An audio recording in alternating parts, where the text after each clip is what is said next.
Morning. Back down at the boat. Had a bit of disaster, which I'll explain now, I suppose. So quite a bit's happened since the last video gone up. I've had recorded a load of stuff, things that we had done, etc. But I went to hop out the boat from there down to there, and I had this in my pocket, and it jumped out, and camera opened, and as luck would have it, we had a running hose pipe, and the hose pipe was going straight on the camera. So eek.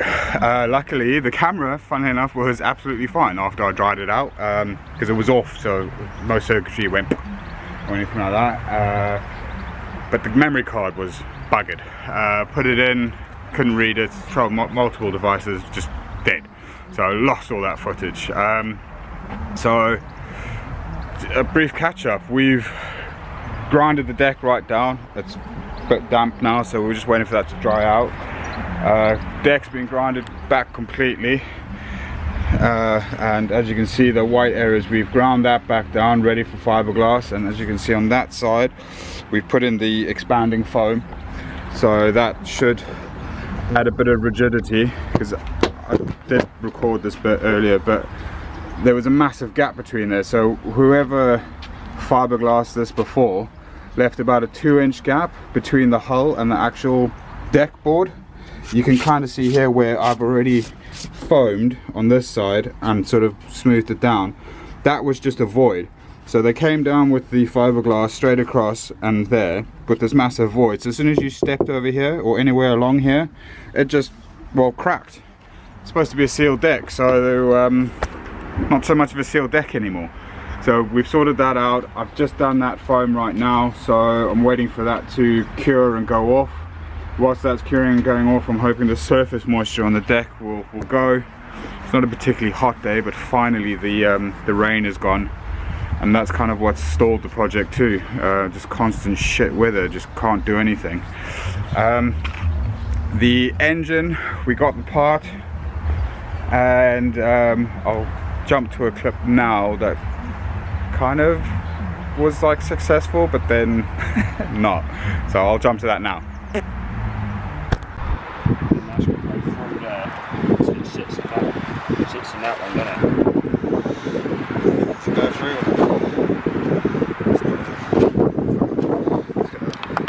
Folds there, mate. No, I get a little round one through the hole. Yeah, you can't do the hole too much though, because that's got to sit against that, hasn't it?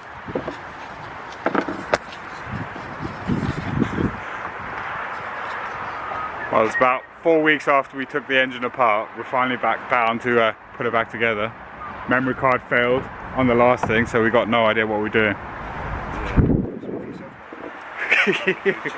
Tom reckons he's the best marine engineer in the world. Told you I was an estate agent. It's really good down the other side. It's got some through this way. So hopefully we'll get it back together. Don't ask me how. The head's back on, ish. Does that look like the U-turn? Replace the head gasket. It's alright, isn't it? You're down at the back.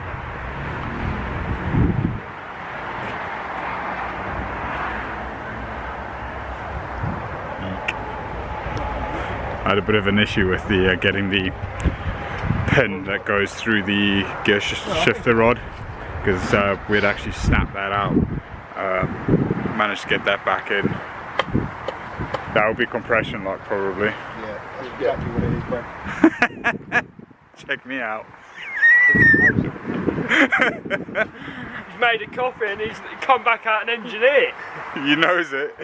It says magic 3-in-1s. I'm going to have to blow that out now. Good. Well, you should. We've got all these air mesh. Yeah, I'm just trying to work out what was what. Oh, we'll do that in a minute. Yeah, we don't worry about the electrics, mate, we can wing that. Oh, where the fuck was that though? Catch up in a bit. No, we can't cut it out. We have life!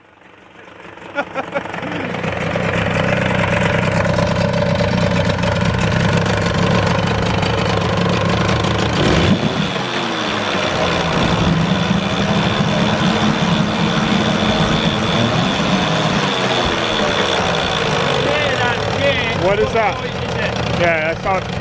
Near it's happening. What is that on the? That's where it's not.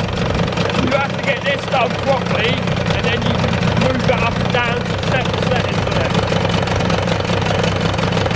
Turn it off. You can pull the dead man switch. Right.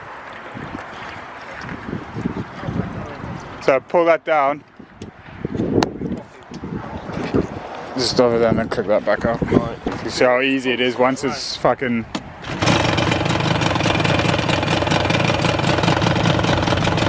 Nothing's sparking it,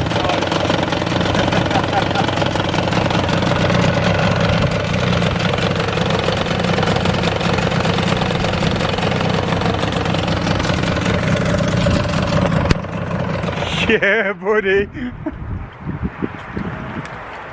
it's Was not- that idle? No, that didn't work. It was working. Is it? Yeah. What's that, the choke? The yeah, but you got. Yeah, I've taken it off. right. Okay. Well, I that's took it off that. to rev it up. Right. Okay. Cool. That makes sense.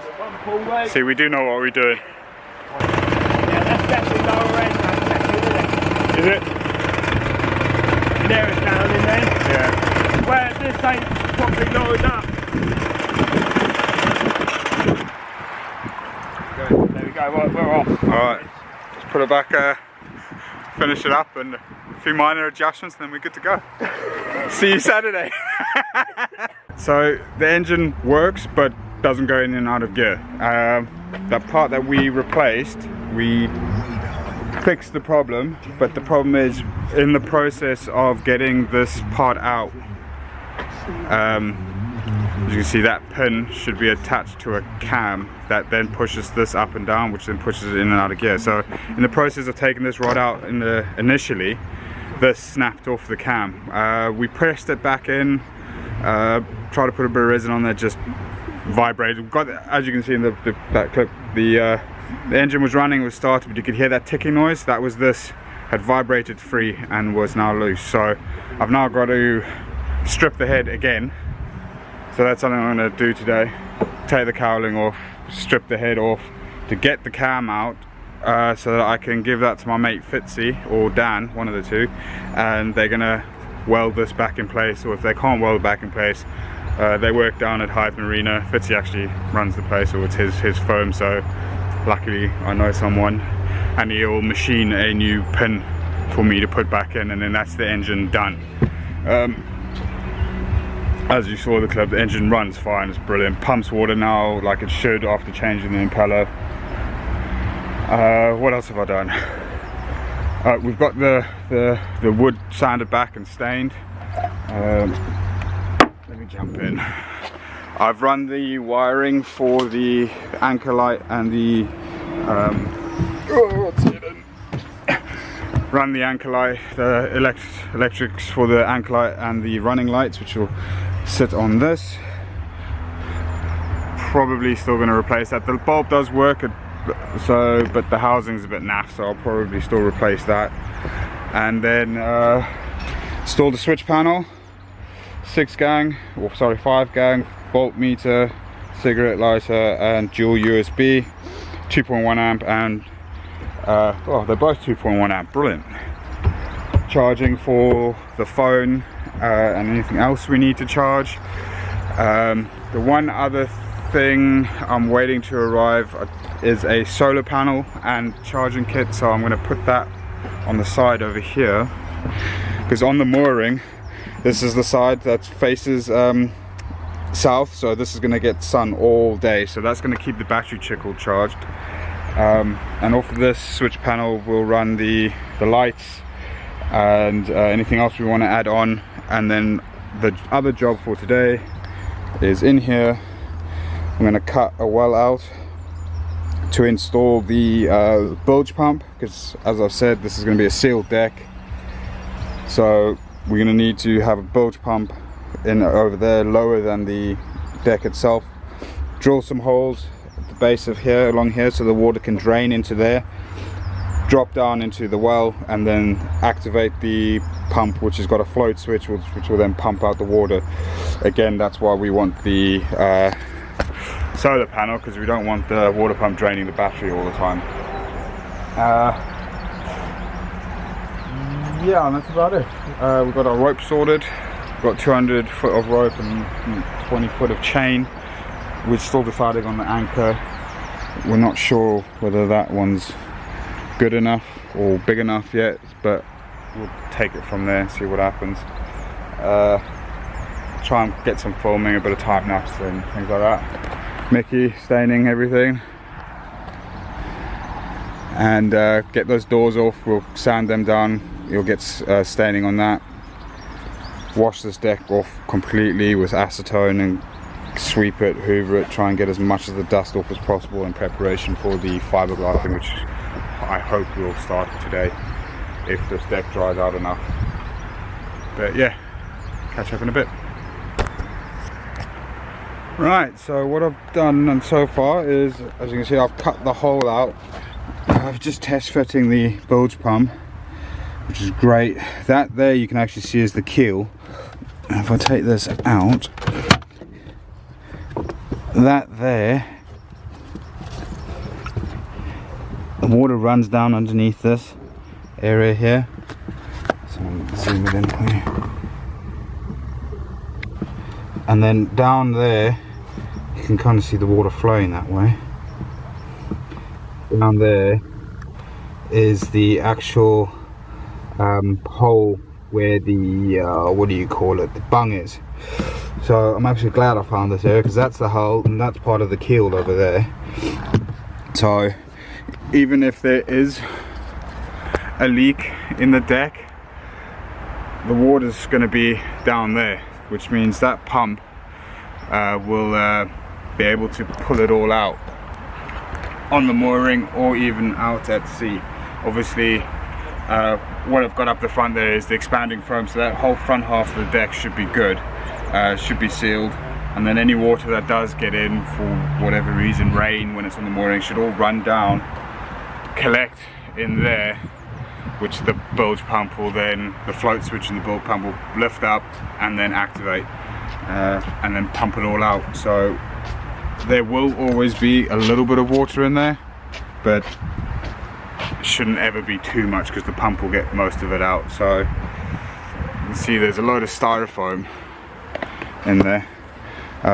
So I'm going to cut this back in half to then fit over that area, and then I'll fiberglass this whole area here. I was going to fiberglass a well in there, but now that I know that that water is coming from underneath the hull, I think I'm going to leave that as is, so that if that fills up under the deck, then it just gets pumped out.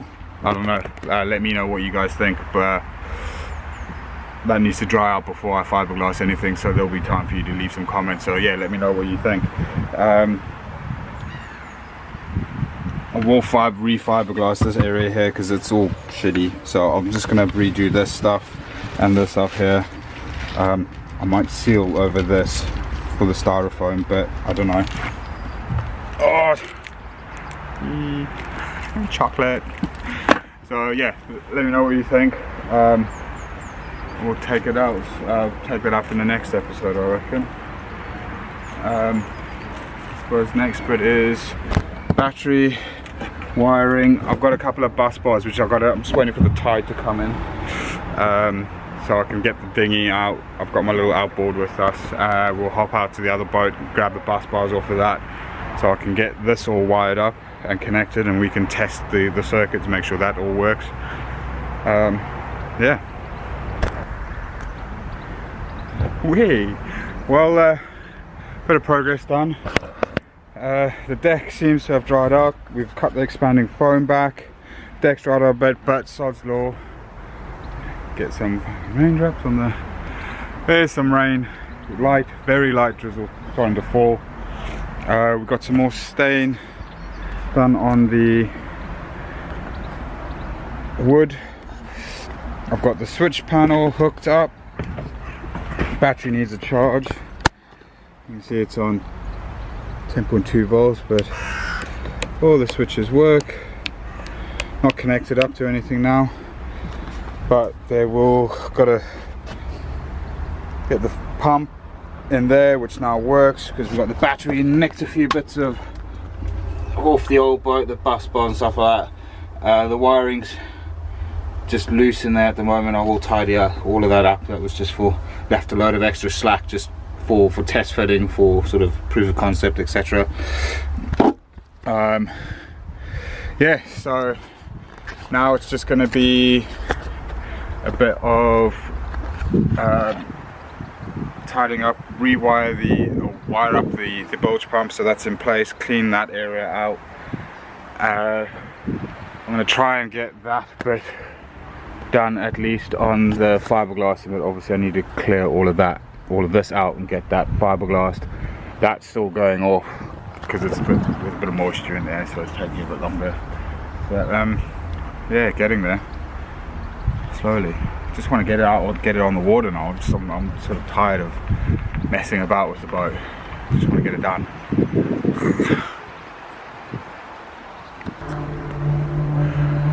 Right, so update again. Everything's wired in now. I need to remember to look there. So switch for here. That switch there turns on the pump.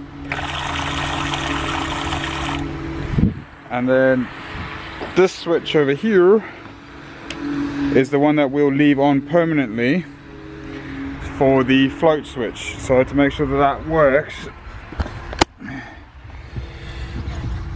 there's a little test button here that moves the float switch up. So theoretically, if I move that, it should flick the float up, which should turn this on.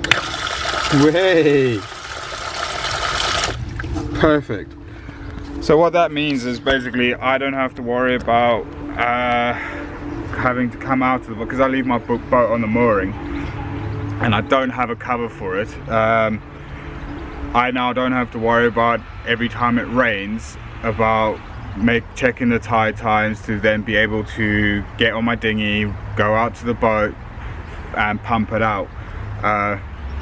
What will happen now is, yeah, it will rain, the boat will fill up, water will run down. I've decided against actually cutting holes through here because there's already a bunghole here that runs underneath, so I'm just going to leave that open. So yeah, so the boat will fill up with water as it rains, run down the deck, towards the back of the deck, go down the bunghole, fill that cavity up with water, and the float switch will activate and pump it out. Once the water level gets low enough, the float switch is lowered and the pump switch is off. Downfall to that is, it obviously every time that comes on, it drains your battery a little bit, drains your battery a little bit more and a little bit more and a little bit more until eventually your battery's flat and then your boat sinks. So to get around that, I've ordered a solar panel and I forget what it's called, but it's a little electronic thing that you connect your solar panel to, and then you connect this thing to your battery, which will then controls the charge. So as long as, even on a day like today where it's overcast, it will still trickle charge the battery, which will then keep the battery topped up, keep the battery charged rather than topped up, and then that way battery never goes flat, boat doesn't sink. Happy days. Yes, and finally that drizzle seems to have gone. It's actually getting really hot now, to the point where I actually want to take off my hoodie. So I'm going to clear up that front side of the deck and I'm going to start fiberglassing that side. I'm going to clean it up with acetone first. Got an old t-shirt, clean that up, get all that dust around, mix up some resin. I'll film that, film me doing it. So if I mess up, I mess up. If I get it right, and then you guys can tell me what I'm doing right or wrong. So yeah, let's do it.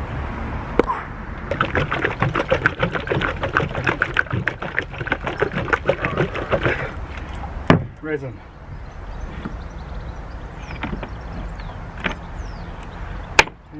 So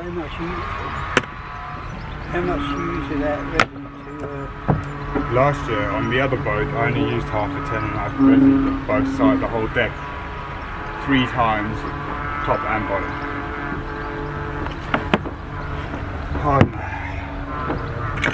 Let's do that. Right, I've done resining before once, like I just said to Mick. I've never actually fiberglass. So this is going to go one of two ways. It's going to work, or it's going to go tits up. Let's see.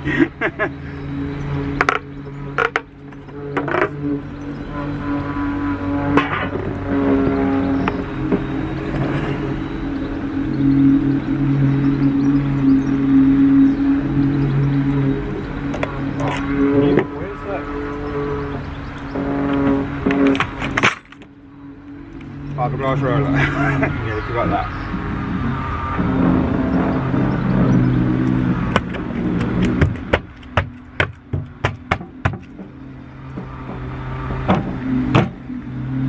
I've already acetoned everything and cleaned it, so I did kind of almost skip that. I wouldn't put a whole one of these in, but half.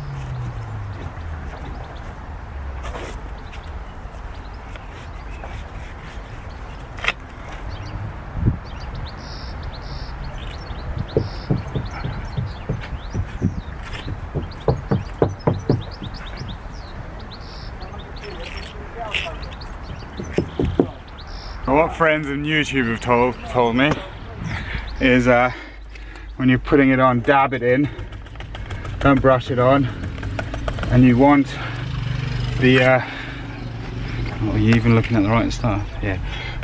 You don't want any of the white of the fiberglass showing. So where you got the white there and nothing, and the darker over here, that shows you need more resin in that area, which is kind of makes sense.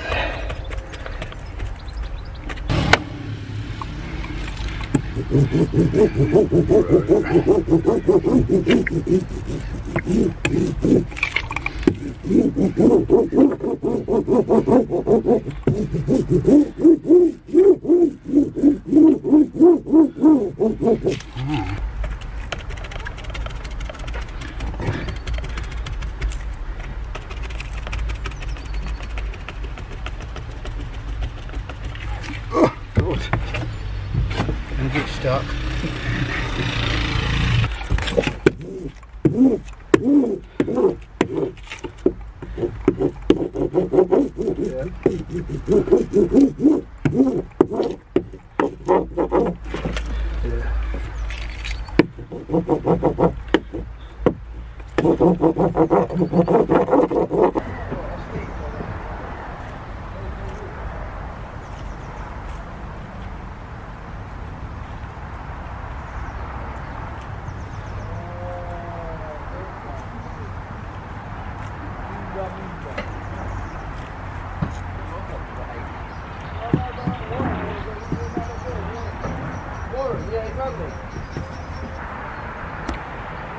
Boom!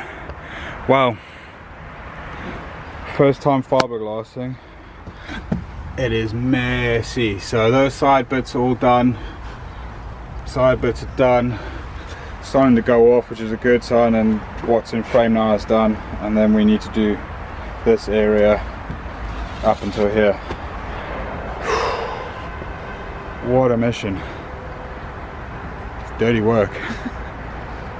Got my supervisor over there pointing out where I've messed up or where I need to fix up. So, but yeah, not too bad. Almost done. Once this is done, the fiberglass, then it's the rest of the deck going back just needs to be resined, just to sort of waterproof the wood again. I don't think I'm going to bother fiberglassing all the way back, because the only reason we were fiberglassing up the front here is because it's very bouncy. So I've got a load of expanding foam underneath there, both sides in the middle, so that's really rigid now. And it was just where the seals down the sides were really bad with, so the water was sort of getting and leaking under there. The rest of the seals along the sides are all fine. So resin the wood, finish this here first of all, resin the wood, and then let that cure for a couple of days, and then just get down, deck paint it, get the engine put back together, and job done. And then hopefully maybe one more video of us busy on the boat, and then the next one after that should be us out on the maiden voyage on, I'm not sure what we're going to call it yet. Oceanus 3. Oceanus 3.5, because we've got Oceanus 3 out there, which is a 16 foot. Very similar boat to this. This is a 19 foot, so yeah, we'll go 3.5. When Mick and I get another boat, we'll call that 4 probably. But yeah, catch you in a bit.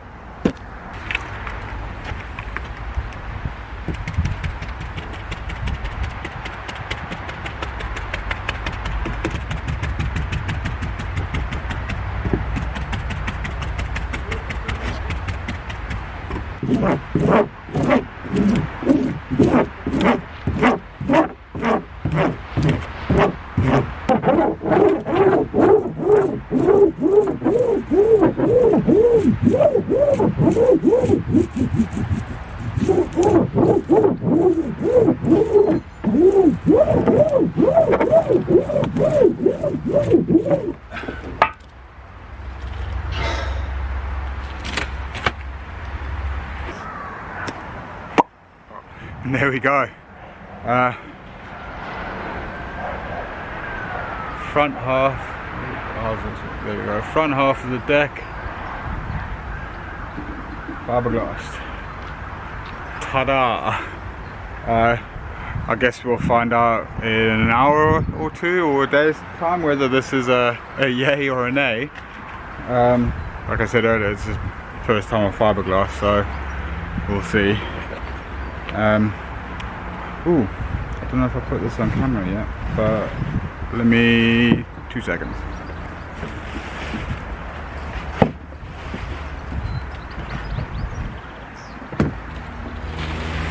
Can you just flip that light up for me? I just can't step there. Yeah, that's fine. Perfect. So on the switch panel earlier, we got our anchor light. Needs to be replaced, not very bright, but that's what was on the boat when we got it. So, and then another switch for our port and starboard. I think those are alright. We'll see when it's darker, but yeah, chuffed. The electrics are all done. No electric here? Nah, done all that. We got all of that there. Yeah, chuffed. The electrics are all working. Everything's running as it should. That's, like I said, the float switch, manual, and then we got a spare one here for probably a deck light or something like that. And then, like I said, the 2 light switches. So, what time do you get down here, Mick? About 8:30? Yeah. Yeah, 8:30. It's now 3:10. So, don't know about you, mate. Are you ready to go home? What? Or do you want to work a bit more? I'm home. Oh, we'll see what else there is to do, and then catch up in a bit. Shit.